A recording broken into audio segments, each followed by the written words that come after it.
Aquí, en uno de estos pupitres, en la grandiosa biblioteca del Ateneo de Madrid, una jovencísima, Carmen Laforet, con tan solo 21 años, escribía su primera novela, Nada, sin saber que se convertiría en una de las cimas de la literatura española del siglo XX. Hoy vamos a hablar de una obra genial, de un fenómeno literario de crítica y ventas que supo retratar a la sociedad española de la posguerra con una enorme maestría. Arrancamos la nueva edición de La ciudad de las damas con Nada, de Carmen Laforet, en el lugar donde se escribieron muchas de sus páginas y con una invitada de honor muy especial que os presento a continuación. Bienvenidos al Club de Lectura de Artículo 14.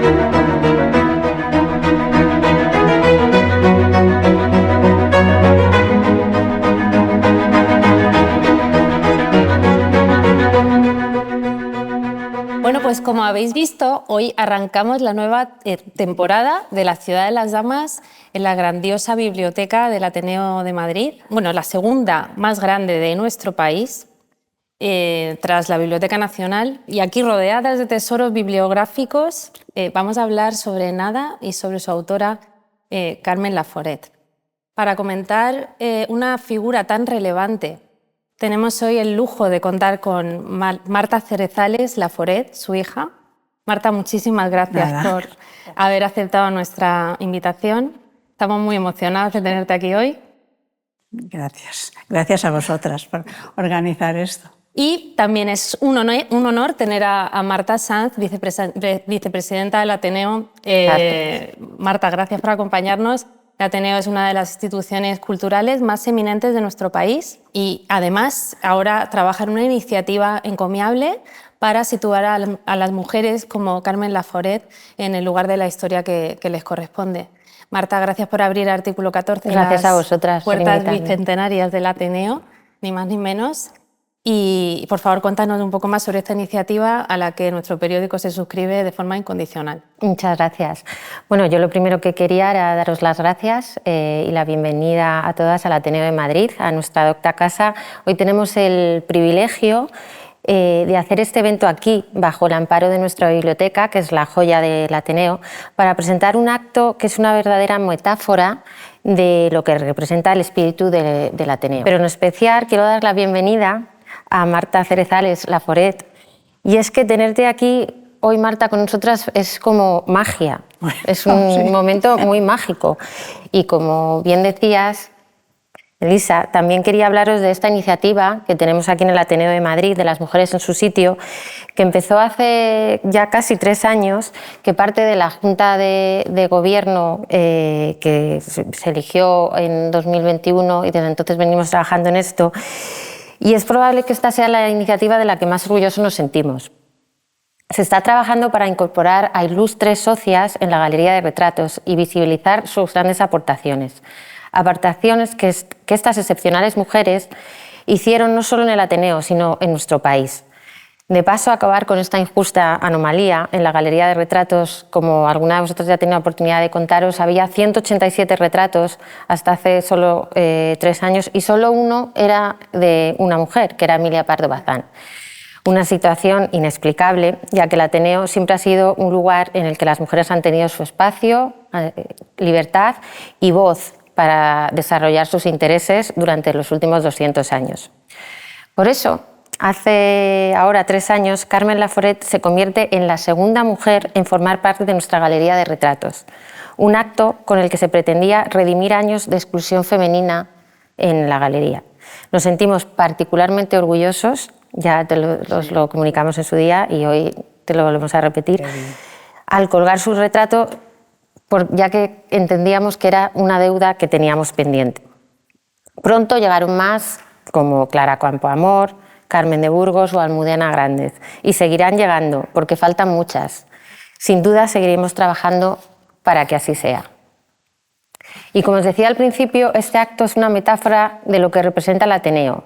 Tenemos aquí a la hija de Carmen, Marta, muchísimas gracias, nos acompaña hoy, a su vez acompañada por mujeres increíbles, escritoras, abogadas, periodistas, para hablar de una de las obras literarias más importantes del siglo XX que se escribió aquí en esta biblioteca, aquí en lo que nosotros llamamos la Casa de la Palabra. Literatura, cultura y Ateneo. No puede haber una combinación mejor. Bueno, Marta, tu madre, aparte de ser una gran escritora, era una mujer que buscaba siempre la libertad, ¿no? Era libre, moderna, se alejaba siempre de los elogios, de las críticas, tanto de la prensa, ¿no? Casi no concedió entrevistas, ¿no? A mí me llama mucho la atención que, pues, de su vida, sus viajes a Tánger, la época en la que vivió allí. Muy interesante, ¿no? Ese rodeo de intelectuales como Truman Capote, sus viajes a Estados Unidos, donde la acogieron con un enorme cariño y donde, bueno, todavía tiene un gran impacto, ¿no? Tu madre fue la primera mujer en recibir el premio Nadal, la más joven, y 80 años más tarde sigue siendo la más joven, que también era un prodigio, ¿no? Porque crear nada con 22 años pues no es nada habitual. Pero nadie como tú para hablar de tu madre, y a mí me encantaría que nos contaras qué ha supuesto para ti ser la hija de Carmen Laforet y que nos hablaras un poco de ella. Bueno, yo me acuerdo que cuando era pequeña, muy pequeña, cuando íbamos a la playa, yo admiraba a mi madre nadando entre las olas en el mar. Y mi opinión es que ella no era escritora, como me decían, sino nadadora. Y además premio de natación. El premio Nadal para mí era un premio de natación, y ese libro Nada del que tanto se hablaba. Y me parecía mucho más bonito. Luego poco a poco me fui dando cuenta de que era escritora. Y muchas veces me han preguntado qué se siente siendo hija de una escritora. Y es una cosa que yo no sabía contestar. Pero ahora que ella ya no está, considero que es una cosa maravillosa ser hija de una escritora, de esta escritora, porque yo siempre puedo mantenerme en contacto con ella cada vez que abro un libro, leo unas páginas, entonces siempre encuentro una respuesta, una alusión, algo que ella sabía o algo que nunca le había preguntado, y entonces tengo por ahí las respuestas. O sea que sigo hablando con ella y hablando más que cuando estaba viva. O sea que tengo una relación muy bonita. Y bueno, pues últimamente ha habido 3 libros que me parece que está muy bien para conocerla y para ver un poco su vida y su obra, que son, por una parte, uno que escribió mi hermana Cristina, que se llama Música Blanca, que está editado en Destino, que es, a mí me parece que está muy bien escrito, y ella escribió este libro cuando mi madre, los 3 últimos años de su vida, estaba en una residencia y no hablaba. Entonces Cristina en el libro lo hace como si ella se pone a sí misma de segunda persona. Vas a ver a tu madre, le dices, etc. Y entonces hace como que le lleva unos álbumes de fotos para ir desde el presente hacia el pasado. Entonces ella le va enseñando cosas y se oye la voz de mi madre, que no hablaba, de cosas que sabíamos, que nos había contado, que estaban escritas, que están en cartas que tenemos a gente y tal. Y entonces se va reconstruyendo así un poco toda su vida y su obra, etc. Y es un libro que os recomiendo, porque está muy bien. Otro libro ha publicado hace poco mi hermano Agustín, que se llama Carmen Laforet, el libro de Carmen Laforet vista por sí misma, que también es a partir de cartas, artículos, trozos de novelas. Va reconstruyendo la infancia, la adolescencia y otras partes de su vida también, la familia, etc. Y luego se ha publicado un libro que para mí ha significado mucho, que se llama Puntos de vista de una mujer, que es la recopilación de, me parece que son 142 artículos que escribió en unos años en la revista Destino. Y entonces en esos artículos ella habla con mucha más libertad y todo esto se llamaba Puntos de vista de una mujer, y ella empezó diciendo: yo voy a dar mis puntos de vista, voy a hablar con mujeres, pero que no se crea la gente, ni que no voy a hablar ni de recetas de cocina ni de costura. Dice, eso es muy importante, pero eso no es lo mío. Entonces habla de muchas cosas y habla de escritores, por ejemplo de Pérez Galdós, habla de unas traducciones de Rilke y de otros escritores y de otras cosas de vida cotidiana, pero dándoles una importancia. Entonces a mí ese libro es de los que me ha aportado, porque yo no había leído esos artículos, pero es en un momento, en los años 50 y tantos, que escribió esos libros. Luego también se han publicado varias correspondencia con Elena Fortún, que era mucho mayor que ella, pero ella le escribió una carta diciendo: yo he empezado a escribir, cuando ya le habían dado el premio Nadal, gracias a los libros de Celia que leía cuando era pequeña. Entonces yo me hablaba para mí misma, por dentro de mí misma, no con Celia, sino con la escritora. Claro, Elena Fortún, que estaba viviendo en Buenos Aires, se emocionó y empezaron una correspondencia. Se vieron solo 2 veces, me parece, nada más. Y luego ha habido correspondencia con Sender, que cuando fue a Estados Unidos en uno de los viajes, pues conoció a Sender y se escribieron durante varios años. Y luego ahora se ha publicado hace poco una correspondencia con Emilio Sánchez Soto, que era un intelectual en Tánger. Para ella lo de Tánger fue muy importante porque era una época que cuando iba allí, claro, conocía a mucha gente que eran mucho más libres que lo que se estaba en España en ese momento. Sí. Este grupo de... O sea que un poco eso es de esas cosas que yo siento de ser hija de Carmen Laforet. Y ahora yo creo que podemos dar la palabra. Sí, yo creo que vamos a empezar con las preguntas y tenemos a Cristina López Barrio que nos quiere hacer la primera. ¿Qué tal?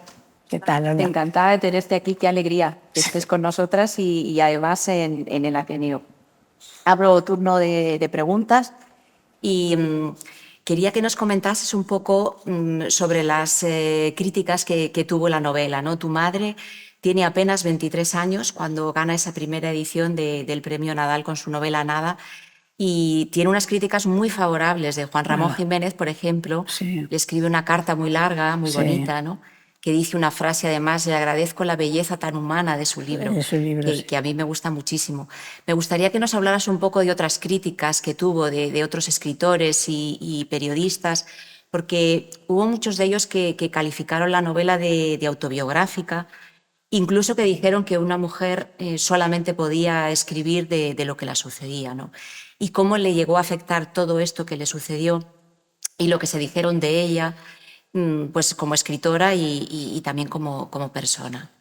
Pues bueno, el premio Nadal, la verdad, fue muy importante, pero fue el primer premio que se daba, era un premio desconocido, que había la revista Destino hacía ese año para conmemorar la muerte de un redactor suyo que se llamaba Nadal, y entonces era una pequeña cantidad de dinero que ella se gastó en una fiesta para sus amigos y la publicación del libro, que eso fue importante. Y entonces yo creo que el premio Nadal, yo siempre he dicho que tuvo mucha más importancia gracias al éxito de la novela Nada, que fue un gran éxito. Y eso lo he dicho. Y ahora en una de estas correspondencias con Emilio Sánchez Soto, ella le cuenta una cosa que era cuando ella decidió dejar de dar entrevistas, que fue a un programa de televisión que se llamaba Esta es su vida.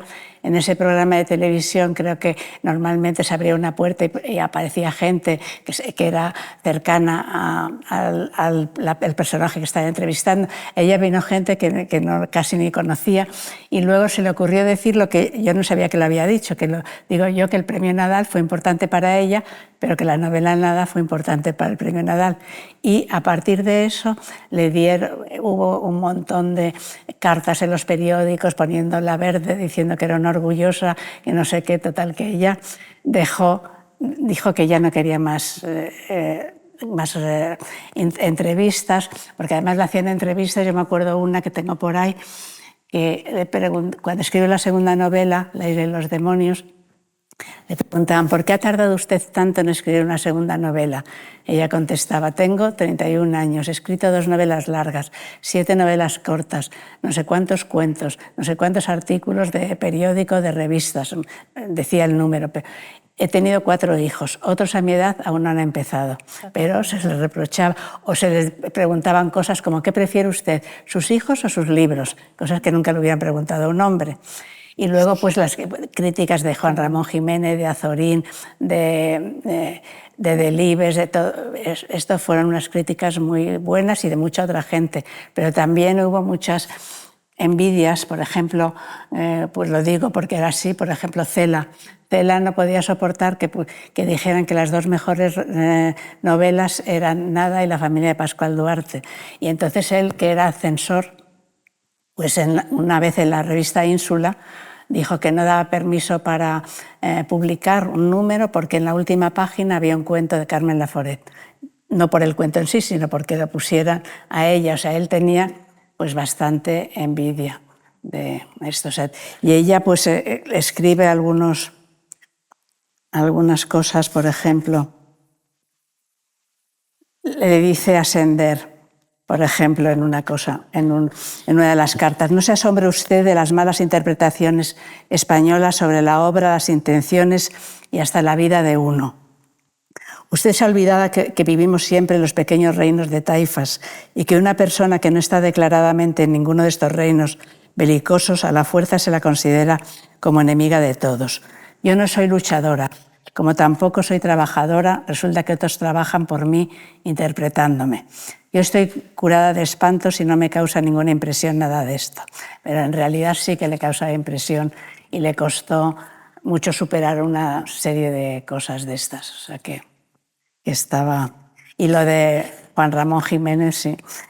Y, por ejemplo, no sé si vamos bien de tiempo, pero hablando de esto de Juan Ramón Jiménez, que le escribió esa carta tan bonita, es una carta larga, muy bonita, poniéndola, diciendo, además terminaba, dice, le escribo interrumpiendo la lectura para decirle que agradezco la belleza tan humana de su libro y tal,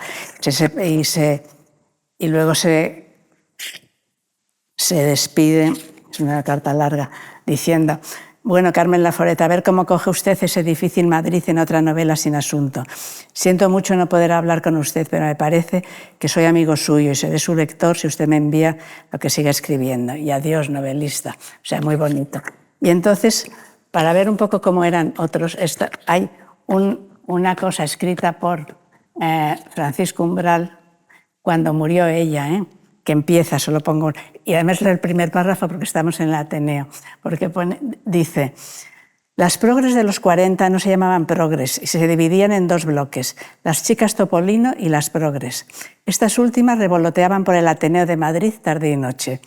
El Ateneo era una cosa que llevaba el Opus Dei, no sé por qué dice eso, y allí floreció Carmen Laforet, una catalana que escribía toda la noche y un día ganó el premio Nadal que se inauguraba. Le pregunté a mi madre cómo era la novela y me dijo lacónica: no vale ni el papel con que está escrita. Toda la crítica fue favorable, salvo Juan Ramón Jiménez, a quien estaba dedicado el libro y de quien la Laforet había tomado el título, que lo era de un poema del gran lírico Esqueliada. Y dice: cuando se hizo balance en serio, salió que efectivamente la cosa no era buena, o sea que Carmen Laforet había ganado en falso, salvo la condena de mi madre y Juan Ramón Jiménez. Y esto lo escribe al año de haber muerto mi madre, por ejemplo, que mucha gente no ha leído lo de Juan Ramón Jiménez y puede pensar que es una cosa así. Pues bueno, vamos a hacer otras preguntas. Sí. No me quiero extender mucho. Sí. Amelia. Me sorprende que no sepamos nada de la protagonista, es decir, hay muy poco elemento descriptivo, sabemos muy poco de ella, de cómo es físicamente, muy poco de su vida, muy poco de su familia, sus padres. Entonces, me gustaría saber si la autora lo ha hecho de una forma aposta o tiene algún motivo para haber omitido tantos detalles descriptivos respecto a ella. Pues sí, vamos a ver. Ella, la autora, dice: cuando yo escribí la novela, Tenía muchas impresiones acumuladas en soledad y una instintiva sabiduría, la de darme cuenta de que si era cierto que yo podía ver y sentir ciertas cosas que aceptaba o rechazaba mi sensibilidad, no tenía experiencia para juzgarlas. Por ese motivo puse el relato en boca de una jovencilla que es casi una sombra que cuenta. Pero yo pienso que el verdadero encanto de Nada se debe precisamente a la voz de la narradora, ese personaje en teoría tan poco definido, ya que Andrea, a pesar de ser casi una sombra, proyecta sobre todo su mirada y su sensibilidad de 18 años. Y además es un poco, por ejemplo, es una novela que tiene cosas muy terribles de la posguerra, de violencia, de cosas así, pero está esa mirada y esa joven que quiere otra cosa. Y entonces eso llega a los jóvenes de hoy. Por ejemplo, se estudia en casi todos los departamentos de español de universidades extranjeras que ya no saben nada de la guerra civil, pero les llega la palabra de esta joven. Entonces no cuenta nada porque es en primera persona. Cuando uno está hablando, pues estás contando lo que ves o lo que sientes, pero no le parece interesante contar su vida anterior ni nada de esto. Entonces yo creo que casi es la protagonista y en el fondo esa voz es muy importante, me parece. Por ejemplo, Carmen Martín Gaite dice desde la ventana que Andrea es una chica rara, infrecuente, y señala su ausencia de coquetería, su marginalidad de personaje casi inexistente. Y también eso subraya la falta de datos acerca de su aspecto físico, etc. Alguien dice algunas cosas. Y entonces muchas escritoras, Carmen Martín Gaite y otras, han dicho que ellas pudieron presentarse a premios y decidieron escribir sus novelas después de Nada, porque Nada cortó, ya no era una novela rosa, ni una novela romántica, y escrita por una mujer. Y además, claro, es que era una mujer muy joven. Ella siempre decía que no era autobiográfica, luego veremos a ver un poco. Y las descripciones, a mí lo que me parece que es que ella, por ejemplo, una cosa dice: cuando escribí Nada en Madrid pocos años más tarde, no hay duda que palpitaban en mi interior los recuerdos escritos, los nombres de las calles, la Plaza del Pino, tal.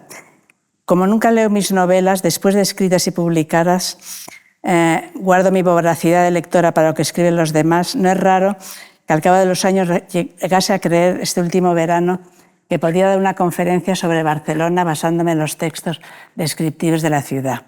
Pero luego dice, me di cuenta que esos textos que yo escribía en mis cuadernos no existen y no puedo dar la conferencia sobre Barcelona como autobiografía.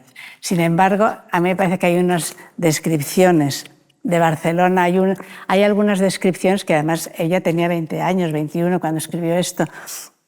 Y entonces, ¿dónde están estos? ¿Tú se lo preguntaste alguna vez? Si era autobiográfico. ¿De madre a hija? Pues poco. La verdad es que yo no había... Las descripciones las tengo aquí en el libro. Por ejemplo, hay una descripción de la catedral que parece un cuadro de Monet, una descripción impresionista. Leo unas líneas. Sí. No sé si tengo tiempo. Sí. Dice, una fuerza más grande que la del vino y la música habían puesto en mí, me vino al mirar el gran corro de sombras de piedra fervorosa.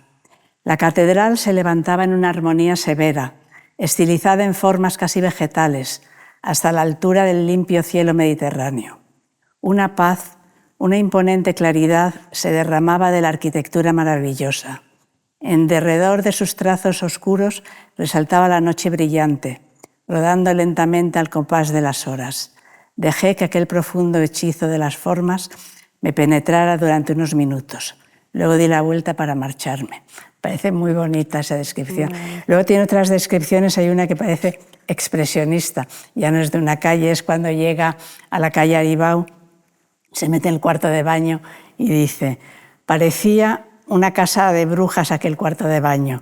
Las paredes tiznadas conservaban la huella de manos ganchudas, de gritos de desesperanza. Por todas partes los desconchados abrían sus bocas desdentadas, rezumantes de humedad. Sobre el espejo, porque no cabía otro sitio, habían colocado un bodegón macabro de besugos pálidos y cebollas sobre fondo negro. La locura sonreía en los grifos torcidos.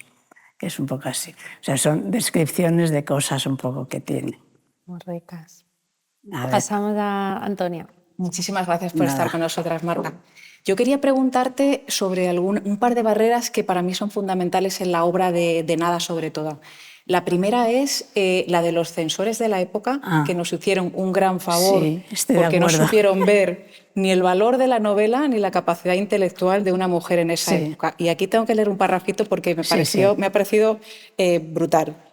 La califican como una novela morbosa de tipos bajos y moral alguna, sin estilo ni valor literario. Se reduce a describir cómo pasó un año en Barcelona en casa de sus tíos, una chica universitaria, sin peripecias de relieve.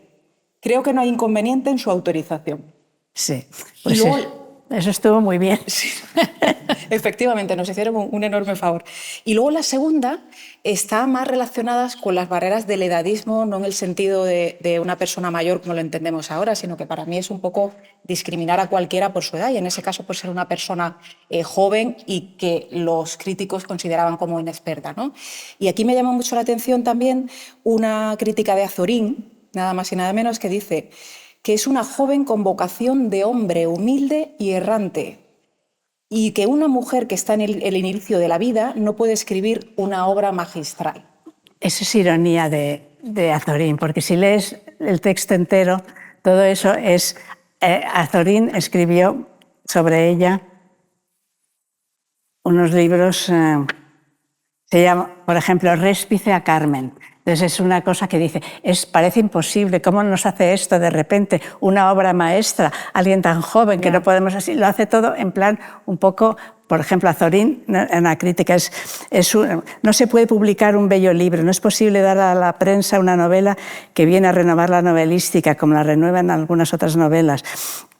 Y entonces, bueno, es con ironía, como diciendo, ¿cómo se lo dan a una mujer tan joven? ¿Cómo nos ha hecho esto sin prevenirnos que nos dé una obra de este tipo? Y entonces, un poco, la verdad es que se dice, por ejemplo, me reconciliará con cuantos piensan que una mujer como usted, una mujer que está en el inicio de la vida, como si dijéramos, no ha de poder escribir una obra magistral. Y dice, bueno, pero en el fondo lo hace así. Luego escribe otra cosa que se llama Andrea, sobre los personajes de Nada, y termina diciendo, dice un poco, Andrea, es decir, Carmen Laforet, intuitiva y sensitiva, ha aprovechado todas estas ventajas que el tiempo ha traído y las ha aprovechado con perspicacia, con finura, con cierta mezcla indefinible de risas y lágrimas, mezcla que nos inquieta al principio, pero que acaba por hacernos confesar que estamos positivamente, decididamente en presencia de un valor nuevo. Con Nada comienza a los 24 años una novelista. ¿A dónde llegará? Eso es Azorín. Y ella también escribió, cuando murió Azorín, escribió ella un artículo muy bonito sobre Azorín, al que estaba agradecida por las cosas que había escrito sobre ella, y decía que siempre que pasaba por delante de casa de Azorín tenía ganas de entrar para conocerle y no se atrevía. Y luego ya Azorín murió y entonces ella fue a firmar o no sé qué, pero es un bonito una relación bonita. Artículo, sí, que no se habían conocido. Jackie, a ver. Cuando quieras.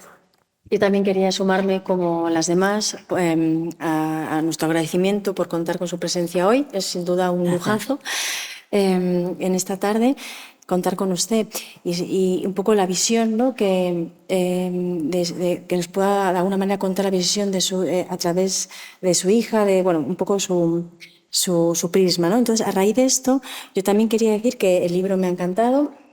Creo que transmite muy bien ese ambiente opresivo, carente de esperanza, ¿no? Que fundamentalmente gira en torno a lo que sucede en el piso, ¿no? En la calle Aribao, que para mí, desde un punto de vista, cuando lo he leído, me parecía, y no sé si estoy ahí acertada, pero que era una especie de microcosmos de lo que estaba sucediendo más allá de ese piso, ¿no? Una época convulsa para España, muy compleja, con mucha tensión, mucha inquina también y mucha enemistad. Y bueno, esto es un poco como yo lo he entendido y me gustaría saber si su madre le transmitió en algún momento esas... No sé si las dificultades que vivió ella, pero sí las dificultades que vivió el país. Un poquito esa complejidad. Y extendiendo un poquito más la pregunta, también me gustaría saber si no solamente le transmitió esas dificultades, esas penurias, sino si usted también es capaz de atisbar en el personaje a su madre.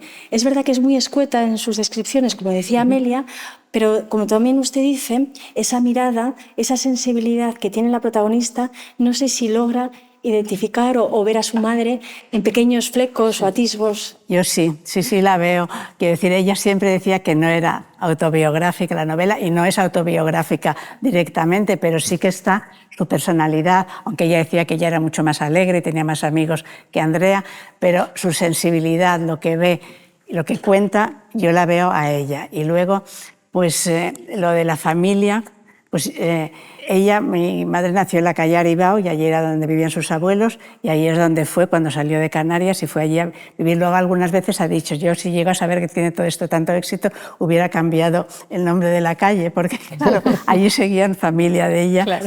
Y yo esa familia de Barcelona prácticamente no las conocí y hay parte que debe ser autobiográfica. Muchas cosas tienen que ser autobiográficas. Yo pienso leer nada, no, eso no me lo dijo ella, pero yo estoy segura que fue testigo de palizas que daban, porque eso ella no tenía, no se lo puede inventar, que era esto y la situación que estaba tan fuerte allí, pues no es que fuera todo autobiográfico, pero sí que hay parte de la familia que se enfadó, o sea que algo habría de autobiografía. Y yo a la única que conocí fue a la que para mí era Angustias. Porque mi madre tenía una tía de Barcelona que se había hecho monja ya mayor y estaba en Madrid. Y entonces esa no se debía sentir incómoda porque siempre venía, a lo mejor a nuestra casa había cogido alguna cosa por ahí, un médico que vivía en el mismo edificio y nosotros cuando de repente oíamos el timbre, decíamos la tía Encarnación, aunque ella en su colegio la llamaban Sor María Laforet, era de esas monjas que iban con tocas así. Y bueno, era así una personalidad. Me acuerdo una vez que nos llevó a 4 de nosotros, todavía no habría nacido Agustín, a casa de unos parientes, debía ser, para visitar, y nos iba por el camino diciendo, cuando os pregunten cómo os llamáis, tenéis que contestar, Marta Cerezares Laforet, para servir a Dios y a usted, Cristina Cerezares Laforet, para servir a Dios y a usted. Y a ti, cuando te pregunten, le decían a Manuel, que era pequeñito, cuando te pregunten qué vas a ser de mayor, tienes que contestar, arquitecto como mi abuelo. Y entonces llegábamos allí, yo me acuerdo, íbamos nosotros así, y no nos preguntaban nada. Entonces, a ver, pregúntales cómo se llaman, pregunta al niño que qué quiere ser de mayor. Entonces así lo decíamos muy bajito. Pero esa era la tía Encarnación que para mí era Angustias. Y luego hubo una vez que en Barcelona, algo que hicieron sobre mi madre, me contaba mi hermana que se acercó uno diciendo, oye, yo soy como primo tuyo, primo segundo, tal. Soy hijo de Román. Eso... En la novela no tiene hijos Román, pero en la personalidad pensaba que era su padre. De su padre. Sí, personaje difícil, sí. el más difícil de todos. Sí, sí. Porque a Juan se le puede, no sé, llegar a comprender no, la locura, eso que pero estaban locos los dos por la guerra. Yo me imagino que eso le pasaría a muchísima gente. Y pues habían destruido, pues antes era una familia burguesa, normal y tal. Y entonces, bueno, todo esto pues destruyó. Pero conmueve tanto sí. Y sigue conmoviendo y seguirá conmoviendo porque tiene una humanidad. Sí, y eso ¿no? Sí, y por eso a mí me parece que la personalidad de Andrea, aunque no esté descrita, ella sí se siente insegura a veces con sus trajes cuando va a esa fiesta, no sé qué, pero es sí que es muy importante, es mucho más importante que si se contaran las cosas que pasan sin esa sensibilidad, que además pues era la edad que tenía ella cuando fue allí, 18 años, 19, cuando fue a Madrid tendría 20, 21, sí. Cuando le dieron el premio Nadal tenía 22, o sea que era muy joven cuando escribió esto y por supuesto que tenía que ser parte de cosas que había vivido, porque no te puedes inventar todo eso y además corresponden a la época en que está escrito. Y luego para ella luego fue una época difícil porque había muchísimo machismo en España, había muchas cosas, entonces ella tuvo que estar Es que la sufriendo. la pregunta que le hicieron varias veces, ¿no? Sí. En la prensa, ¿a quién prefieres, a tus libros o a a sus tus hijos ¿no? y muchas otras cosas. Y, tal. Y ella, luego, lo último que escribió, que se publicó, que era La insolación, que es una novela que está muy bien, era como la primera parte de una trilogía. Y había empezado a escribir la última, pero buscando los personajes tenía como 3. La segunda, 3 pasos fuera del tiempo, pues no la mandó a la editorial y luego la pidió que se la devolvieran y ya no la volvió a mandar. Después de muerta ella la hemos... ¿La habéis publicado? Sí, pero no está terminada del todo. Y luego ella siempre decía que un escritor escribe siempre. Cuando decían que había dejado de escribir, y me acuerdo que pasó 2 años en mi casa de Santander y siempre estaba escribiendo. Lo que pasa es que rompía casi todo. Me acuerdo que tenía folios, tachaba así, le daba a mis hijos para que dibujaran y tal. Y me acuerdo que tenía una cosa que estaba escribiendo que se llamaba... Había varias cosas. Una era Encuentros en el Trastevere, que era encuentros de gente que había estado cuando yo estuve viviendo en Roma, y que allí estaba pues, Alberti y todo esto tal. Y luego otra que se llamaba El gineceo, que eso era sobre la mujer, que eso tampoco lo llego a publicar, y otra que se llamaba Rebelde en carroza, que no sé exactamente de qué era. Pero yo la verdad es que no le preguntaba muchas cosas de esto. Estaba con ella, hablaba de otras cosas, pero no le interrogaba mucho sobre lo que estaba escribiendo. Pero da la impresión de que en su época fue un esfuerzo titánico. Si ya lo es ahora, en su época más, teniendo 5 hijos. Claro, 5 hijos muy seguidos. Siendo una escritora de éxito. Y siendo además, yo he visto un documental, me admiran las fotografías y los vídeos que tenéis de ella jugando con vosotros en la playa. Creo que me ha transmitido una ternura, una forma de ser madre muy cercana, muy cariñosa. No sé, me imagino que yo sería tengo así. un cuento que lo tengo aquí, que luego si da tiempo, aunque sea después os lo leeré, que para mí es como... es una joya, es como si dijéramos lo que me ha transmitido una joya, que es un cuento muy corto, tiene 2 páginas y media, que se llama Al colegio y habla del primer día en que me llevó al colegio. Luego os lo leeré. Muy bien, pues no sé si alguien más quiere hacer alguna pregunta. Nosotros, a las 2 Martas, muchísimas gracias. Muchas gracias a vosotros. Todos por participar. Nosotras en la Ciudad de las Damas no somos críticas literarias, somos lectoras, disfrutamos leyendo, ahora leyendo juntas, y aprendemos muchísimo de estos momentos, de estos encuentros, y como decía Juan Ramón Jiménez, ¿no?